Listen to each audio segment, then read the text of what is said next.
Hello YouTube, it's Ram from Ramen Noodles TCG, and I am at YCS Montreal. I came here with my dad, shout out to him. He's a French speaker, so I thought he'd like Montreal. Yeah, it was a fun trip. We came up here, passing through Syracuse, New York, and yeah, we had like a nice little vacation here, but I was mainly here to play Genesys.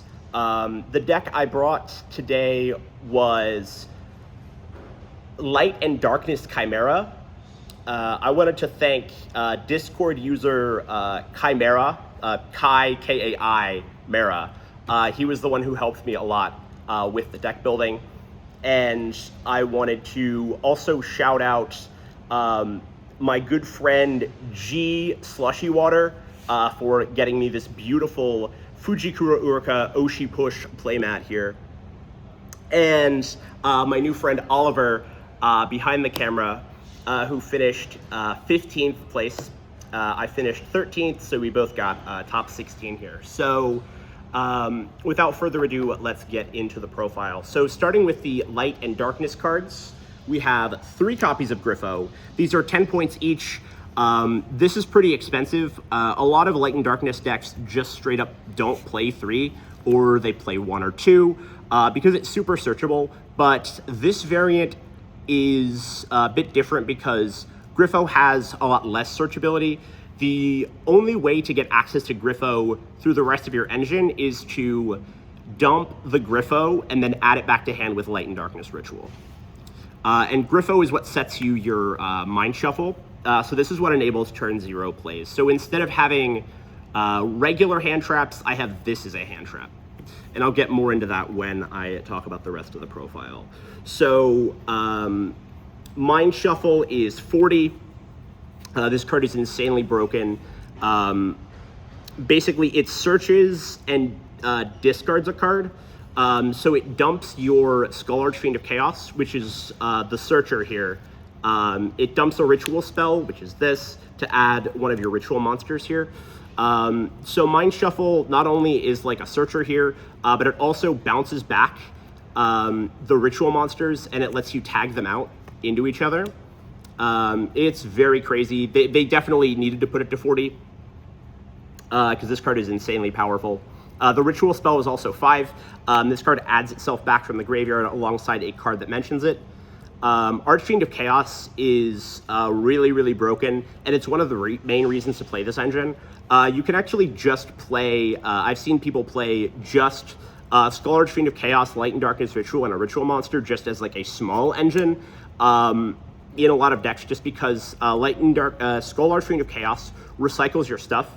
It puts cards from the graveyard and banishment on the bottom of the deck, including a card that mentions Light and Darkness Ritual. So that's how you reset your Light and Darkness Ritual for another Skull Archfiend of Chaos effect on the next turn. It helps you disrupt your opponent's graveyard as well. Yeah, it's very, very powerful for setup, and it's also a Dark Fiend that is level 6. So you can dump it with your Chimera stuff, and that's how you get access to your ritual monsters. Mind Shuffle, when it returns to hand, it doesn't have to return the ritual monsters to hand. It returns any level 7 or higher monster, main deck monster, to the hand. So you can bounce some of the other cards that we're going to talk about in a bit. The other search target for Griffo, because Griffo sets either the trap or a quick play spell, is Chaos Mystic Box. This is a nice piece of targeting protection. Basically, it you can negate an effect that targets one of your cards by returning the targeted card to the hand, and then optionally popping a card and summoning one of the rituals from your hand. Yeah, this was a nice piece of tech. I'm glad I had it in the main. I occasionally set it out, but I kept it in most of the time. The other card that you can set off of this is Chaos Magical Hats, but that card is not particularly good in this variant because your board is too full most of the time to actually resolve it, because Magical Hats sets spells and traps from your deck, and you just don't have space for that. So yeah, that is it for the Light and Darkness engine. For the hand traps that I use alongside the Light and Darkness engine, we have Heka Hands Godos, 3 Godos. Godos is a playable hand trap, but it's not amazing. When a card is added to your opponent's hand, it summons itself from the hand, and then it can quick effect steal a monster out of your opponent's graveyard. I've stolen things like, I think the most impactful steal was Miscellaneousaurus. That was a pretty good steal. I've taken like Fire King monsters. I took Ghost Ogre. It's good in the mirror because you can steal your opponent's Chimera stuff, but I didn't play any mirrors, so yeah, I mean, Godos is just okay, but the whole point is that you can bounce it from Mind Shuffle. Queen Azamina is basically half a hand trap. If you have Griffo plus Queen Azamina, you can Griffo for Mind Shuffle, discard the Queen Azamina, and then she summons herself. So basically all this card does is summon itself when it's sent from the hand or field to the graveyard. So part of your combo is involves searching this and then discarding it to make a rank 8. So that's like a nice piece to add to your end board. Yeah, and I'm playing 2 Skullmeister as just generic hand traps. These were okay. They were fine in testing. I don't think I actually resolved this all day. Yeah, at the event, I just never drew it, really. Yeah.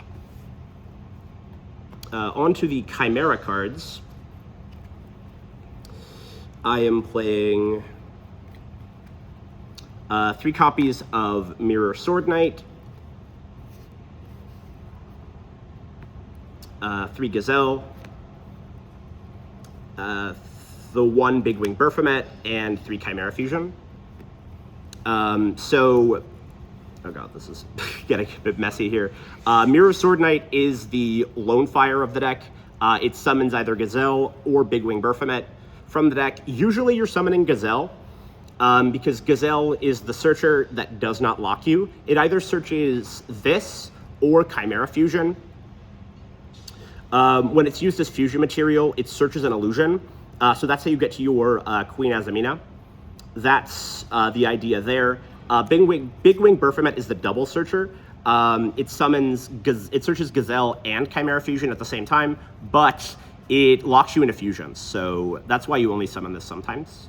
Mirror Sword Knight is also a negate when you have the fusion up, which is pretty cool. It negates a special summoned monster, so it doesn't stop hand traps or anything like that, but it's still very good.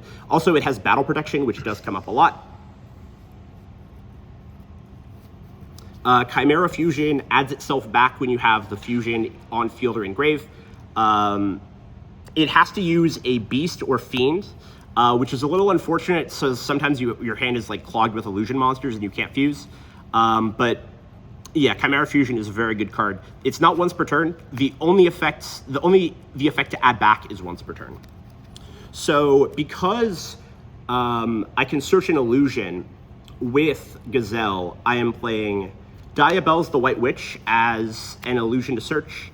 She pitches a spell or trap to summon herself. She can also send from field. So this is how you can discard your Mind Shuffle if you happen to draw it. If you happen to draw Mind Shuffle plus Griffo, you can pitch it, then shuffle it back, and then reset it with Griffo. So the prerequisite engine pieces for this are the 2 Philia, the Diabell Star Vengeance, and the Curse of Diabell. So Curse of Diabell triggers when sent from hand or deck to the graveyard, or banished, I guess.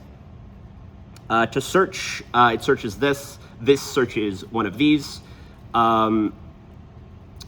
Yeah, so you grab Diabell's dump Curse, Curse search Philia, Philia search Vengeance, and then Vengeance is the main payoff for this. So Vengeance can summon itself by banishing a spell and a trap from hand or grave, and then it's a quick effect pop by paying half their life points. It also, when you have this on field, it summons a freaking spellcaster or illusion tuner synchro from the extra deck. This was a trap. I should not have been playing a synchro to summon off of this. It was kind of a waste of extra deck space. I think it came up once total. Yeah. But Philia can summon this directly from the deck if you're going second and only your opponent controls a monster. So that's pretty cool. That helps you break boards. onto some generic Fiend, Beast, Illusion fellas. I'm playing one Santa Claus, one Radian, and one copy of Fleeting Phantom Maskmaster. So Maskmaster is kind of a strange card. Essentially, it banishes a spell from the grave to revive itself, and then on summon, it dumps a spellcaster, fiend, or illusion, then copies its type. So you can search this, fuse it off, banish a spell to get access to one of your guys. Usually, you're dumping. Oh my god, you're dumping Scholar's Fiend of Chaos or Griffo. Some people play Nightmare Hands with this, but because my whole deck is designed around that, like dumping stuff to the graveyard, I didn't need Nightmare Hands. Because there's actually no other good targets for Nightmare Hands unless you're playing like the Hecka Hands version. Actually, I'll get into a Hecka Hands version at some point. That was another deck I was testing for this event. And yeah, that'll be a future video. But Radian and Santa Claus are just like tech cards. This is a kaiju. This is a fake kaiju. Basically, it does the same thing. I'm playing them because I'm playing Small World for extra consistency. I wanted a light fiend here, so I could bridge into Mirror Sword Knight off of a fiend, or I could bridge into Griffo off of a Mirror Sword Knight. But Godos does the same thing. I don't think I should really be playing Santa Claus, but I mean, it was fine. I might cut this for something else, maybe the third Skullmeister, or maybe the third Small World. Small World is really important for consistency. It feels bad in a fusion deck where you have to, you need material to sacrifice a card in the hand, but it's just good for searching. You need the consistency. As for other tech cards, I'm playing 2 Chalice, 2 Final Bringer.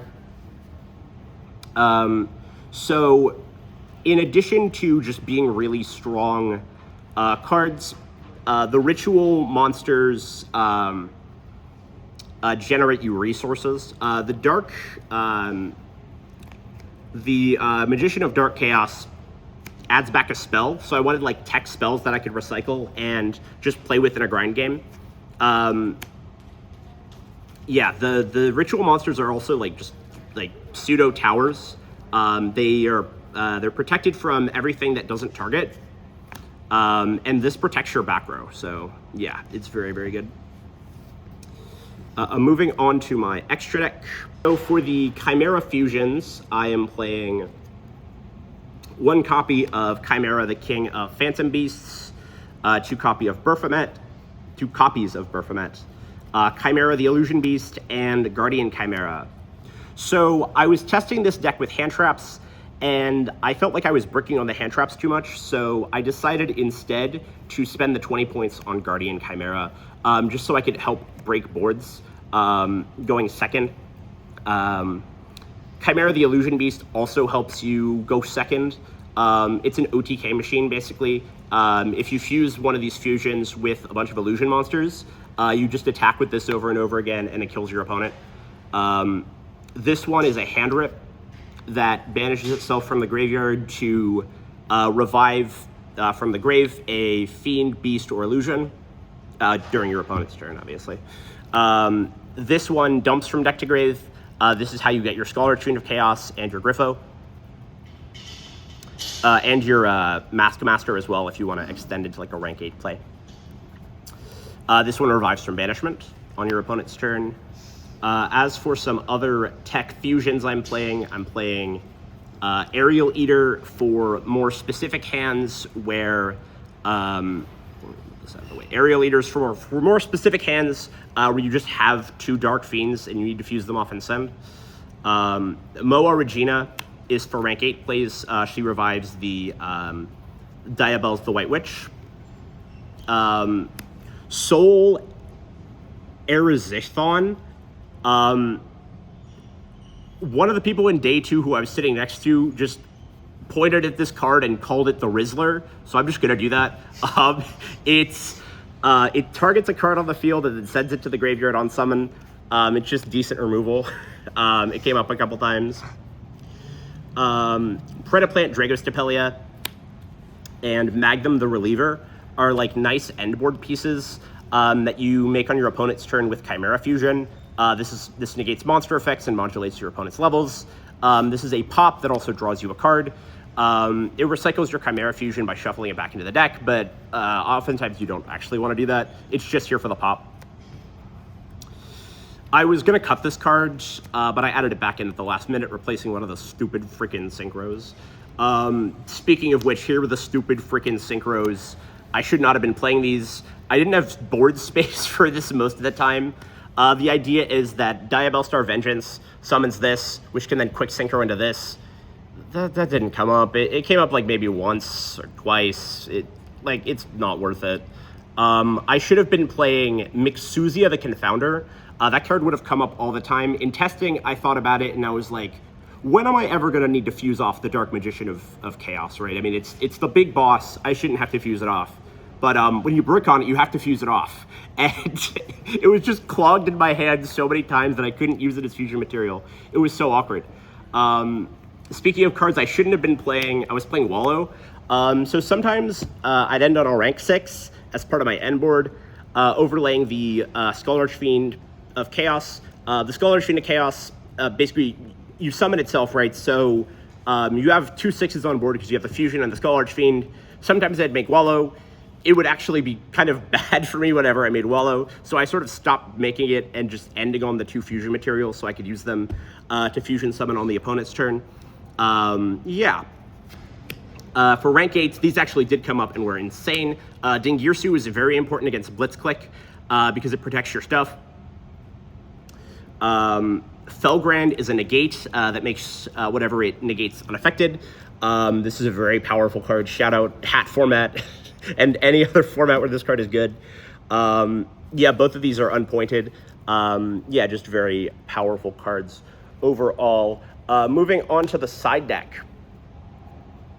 I played 3 copies of Cosmic Cyclone for 1 point each. This was my final point expenditure. Everybody's saying that Cosmic Cyclone is really good this format, so I'm just like, yeah, sure, I'll play Cosmic Cyclone. It's really good against Fire King. It's pretty good against Blitzclique. It's pretty good in the mirror, kind of, like in the Chimera mirror anyway. It's important against Shaddoll, I guess. Yeah, I mean, it just comes up in various matchups. Just a good card overall. I'm playing 2 copies of Blizzard for going first. Blizzard negating spells is pretty important. When you have your Magician of Dark Chaos up and you tag it out with Mind Shuffle, the Mind Shuffle itself is vulnerable to removal. So your opponent's going to fire off some sort of removal spell on your Mind Shuffle, and you can negate it with Blizzard. That's why this is in here. I thought about... Actually, no, I didn't think about it. I maybe should have been playing more Floodgates in here because... the opponent can't pop your spells and traps while the Dark Magician of Chaos is up. So the real reason I'm playing Radiant is for Kaijus. So I have a Kaiju engine in here. I'm playing the 3 Slumber and 2 more Kaiju. Yeah, I mean, these were just like good Kaiju, the smaller Kaijus that are unpointed. That's why I use these. This is pretty important against Blitz. Like, the idea is to Cosmic the Return Stroke and then wipe the board with Slumber. Yeah, this comes up in a lot of matchups. Yeah, just good cards. And I'm playing Chaos Hunter as another hand trap. This is for Invoked and just like generally decks that banish things. Shaddoll, maybe the Mirror, but like not really. This also can be bounced back with Mind Shuffle, so that's something else. For the final card of my side deck, I'm playing 3 copies of Gravekeeper's Watcher. So I was actually borrowing the 2 copies from my good friend Hanko Chow. Shout out to him, he's really cool. Yeah, so Gravekeeper's Watcher negates effects that discard not as cost. So this negates Void Vanishment, but it's mainly here for Sacred Beasts. Sacred Beast release is like the main thing you want to hit with this because it's used once per turn, and it's the card that says search 3, so that's what you stop the card that says search 3. So yeah, that was my side deck. Day 1, I played against a lot of like random stuff. I only played against 1 Sacred Beast the whole event. Yeah, I won a decent number of my die rolls. I lost maybe a little less than half of them. I'll probably like put my matchups on screen or something. The losses I had were a double loss against a Magnet Warrior. My opponent punted game, and then I was about to kill the guy, and then time was called. He didn't know I had game, so he didn't scoop. That was a little unfortunate. Round 5, I just kind of completely collapsed. I opened the nuts 2 games in a row and just ended on nothing against Blitz and just got owned. Actually, it was Nekroz Blitz. It was a very strange list. I think the idea behind Nekroz Blitz is basically it's like doing its best impression of Ryziel Blitzclique from Advanced. You normal summon a guy that makes a rank 4. Yeah, I don't know. Day 2, I got Giga cooked by Felix on Radiant Typhoon. I drew Mind Shuffle. I drew Mind Shuffle a decent bit throughout the event, but not insanely often. Thankfully, I drew it mostly going first, so it wasn't a huge deal. I could just like set the Mind Shuffle. Yeah. So yeah, that is everything for today. I'm really happy with my 13th place, and I hope you guys enjoyed the deck profile. Thanks so much for watching, and have a great day. Subscribe for more Genesys content. How many cards did you play? Oh, 40 cards. Thank you. Oliver asked how many cards the deck was. It was 40. Yeah. Thanks so much for watching. Have a great day.